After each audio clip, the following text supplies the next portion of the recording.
Aqui é o seu professor Antônio Carlos. Hoje o tema é Direito do Trabalho. Vamos contar um pouco da história e evolução do direito do trabalho no mundo e no Brasil.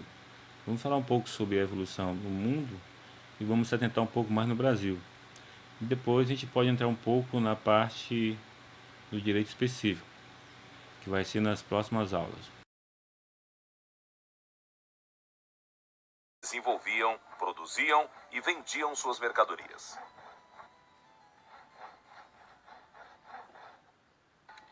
Com o passar do tempo, o trabalhador começou a ser reconhecido, surgindo então leis que garantem os seus direitos.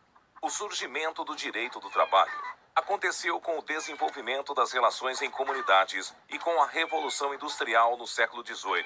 Veio o reconhecimento do trabalho como venda de serviço, fonte de energia, substituindo a força humana. A necessidade de pessoas para operar as máquinas a vapor e têxtil impôs a substituição do trabalho escravo, servil e corporativo. Sim.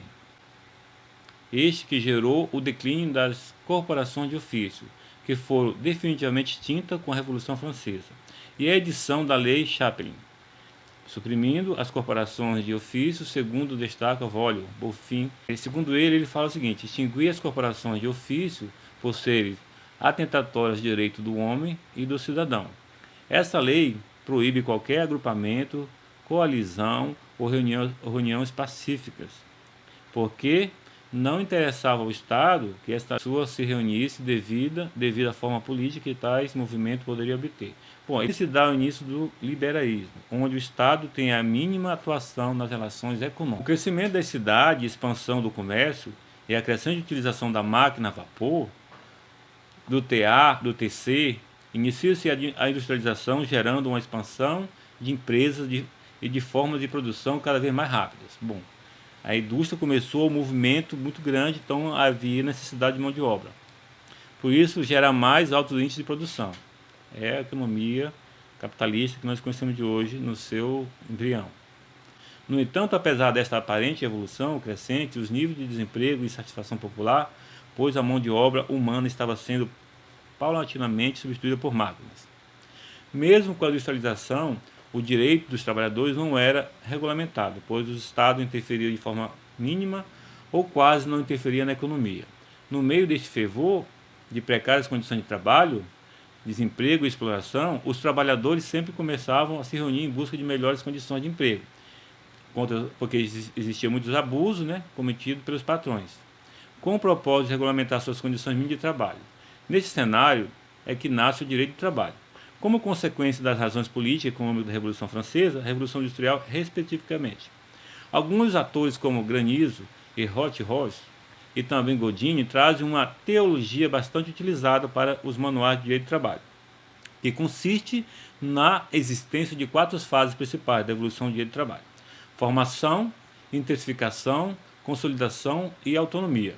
A fase da formação compreende o período de 1802 a 1840, a admissão de menores de 10 anos. Vamos seguir em frente.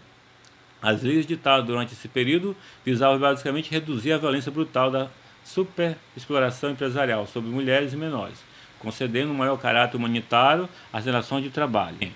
Nesse período, destaca-se a figura de Robert Rowe, um reformista social nascido no país de Gales,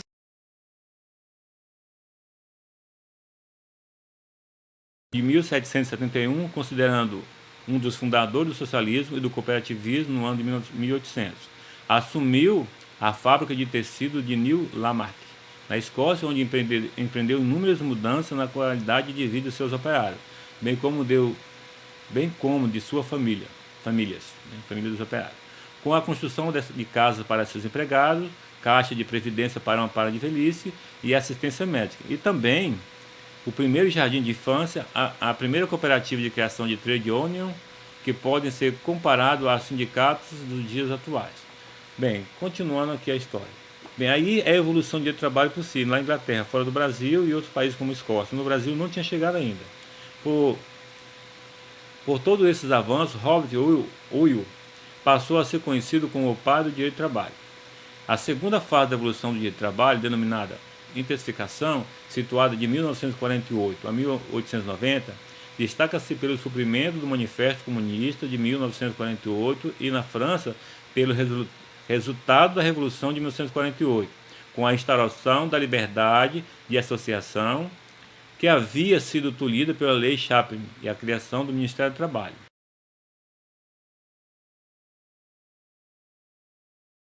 E a evolução do trabalho lá fora crescia. No Brasil ainda não estava nesse auge. Vamos falar um pouco também da Primeira Guerra Mundial, que surge o chamado constitucionalismo social, que significa a inclusão de dispositivos pertinentes à defesa de interesses sociais, inclusive garantias de direitos trabalhistas na Constituição até o século XX. Tem como marco dessa forma, a primeira Constituição que dispõe sobre o direito de trabalho foi no México, que em seu artigo 123 instituiu a jornada de trabalho diária de 8 horas, que nós conhecemos de hoje. A jornada máxima noturna de 7 horas, a proibição do trabalho de menores de 12 anos, a limitação da jornada de trabalho de 16 anos para 6 horas e o descanso semanal. A proteção à maternidade, o direito ao salário, a igualdade salarial, a proteção contra o acidente de trabalho e o direito de sindicalização. O direito pelas potências mundiais europeias, que encerrou finalmente a Primeira Guerra Mundial, foi determinado a fazer a reparação de certo número de nações tríplices, Inglaterra, França e o Império Russo. É nesse tratado que é prevista a criação da Organização Internacional de Trabalho. Em 1919, assumiu compromisso internacional ao ingressar na OIT, que implicava no comprometimento com normas trabalhistas. Influências internas. Os fatores internos mais influentes foram os movimentos operários que participaram imigrantes com inspirações anarquistas, caracterizados por inúmeras greves. Outro fator foi o efeito da Primeira Guerra Mundial, que levou a um surto industrial, com a elevação do número de fábricas e de operários.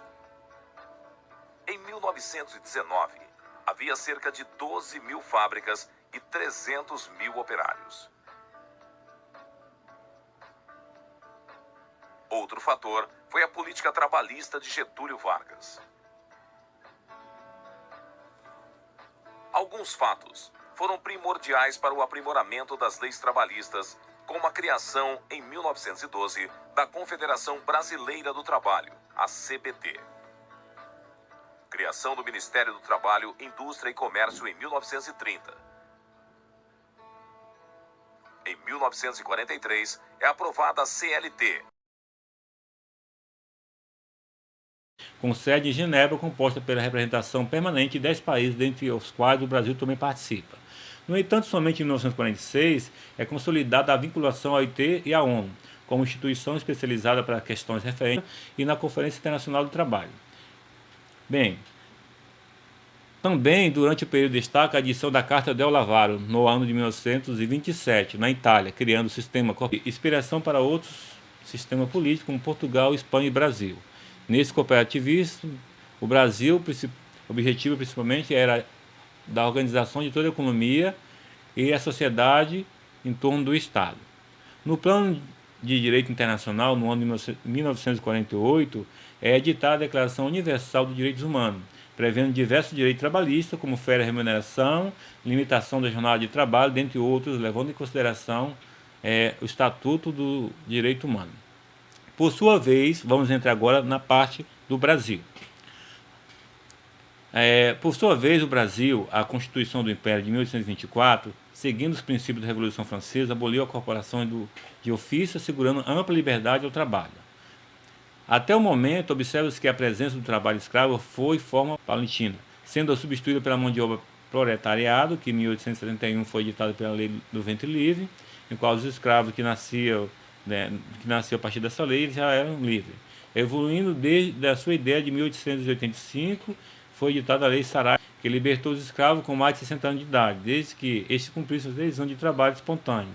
A situação perdurou até 13 de maio de 1888, editada a Lei Áurea, considerado como a mais importante lei do Império Libertador de escravo, abolindo o trabalho escravo e do Senado brasileiro. No entanto, tal medida trouxe consequência uma nova realidade para a sociedade, uma vez que acarretou o aumento de demandas do mercado de mão de obra desqualificada e não havia trabalho para todos. Desse cenário, foi promulgada a Constituição Federal de 1891, onde se garantiu a liberdade no exercício de qualquer profissão, da mesma forma que assegurou a liberdade de associações. É importante destacar que no ano de 1903 foi editado o decreto número 997/03, tratando sobre sindicalização e organização de sindicato rural, sendo este a primeira norma brasileira sobre o tema. E já a promulgação da Constituição Federal de 1934, consolidada na primeira Constituição brasileira, a ter normas específicas de direito de trabalho. As constituições vieram trazendo leis e decretos sobre direito de trabalho.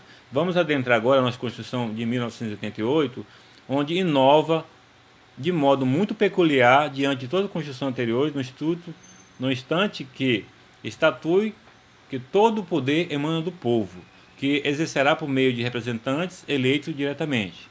Destaca-se também numa nova relação entre sindicato e Estado, baseado na organização sindical e na autonomia da administração do sindicato, passando principalmente a se permitir a criação de sindicatos, sem a necessidade da prévia autorização do Estado. O Estado não via nessa situação, era entre empregado, filiados e o empregador. Outra modificação expressiva também pode ser destacada como a redução da jornada de trabalho de 48 horas para 44 horas, a generalização do regime do FGTS, a suspensão da estabilidade decenal, indenização nos casos de demissão sem justa causa, elevação do adicional de hora extra para no mínimo 50%, aumento da remuneração de férias de 1/3, garantia de licença gestante para 120 dias e a criação da licença paternidade, elevação da idade mínima para o trabalho de 14 anos, dentre outros. A emenda constitucional de 45 de 2004 ampliou-se a competência da Justiça do Trabalho para podermos solucionar também lides oriundos de trabalho e demais relações de trabalho. A última mudança significativa ocorrida no cenário trabalhista brasileiro é a Emenda Constitucional 72 de 2013, onde foi ampliado o rol do direito segurando os trabalhadores domésticos. Tal medida é um avanço à legislação brasileira, na medida que tenta equiparar e trazer direitos igualitários aos empregados domésticos aos urbanos e rurais. O ponto mais relevante são: o empregado doméstico será caracterizado quando laborar por mais de 2 dias ao mesmo local de trabalho. Regulamentação para a concessão de aviso prévio na forma da CLT. A possibilidade de contrato de experiência por 45 dias. Empregados com menos de 18 anos são proibidos de trabalhar como domésticos. Férias, jornada de trabalho no mínimo de 48 horas semanais. Adicional de hora extra no mínimo de 50%. Pagamento do fundo de garantia por tempo de serviço, FGTS e INSS, de forma conjunta no seguinte proporção de 8%, FGTS 8% e INSS 0,8%. De seguro contra acidente de 3,2% relativo à rescisão contratual. No total de 20% de encargos que o empregador deverá recolher. Além dos direitos já citados, são garantidos, tem diversas outras garantias. Bom, isso aqui foi só um resumo básico do como começou a história do direito do trabalho. Vamos caminhar mais pelo direito do trabalho. Isso aqui é só a história que inicia com a escravidão e termina com a CLT, a criação da CLT e os direitos internacionais e os direitos nacionais. Estamos à disposição, vocês podem curtir, dar um like aí. Se encontramos novamente na próxima aula. Muito obrigado, tenham um bom dia, fiquem na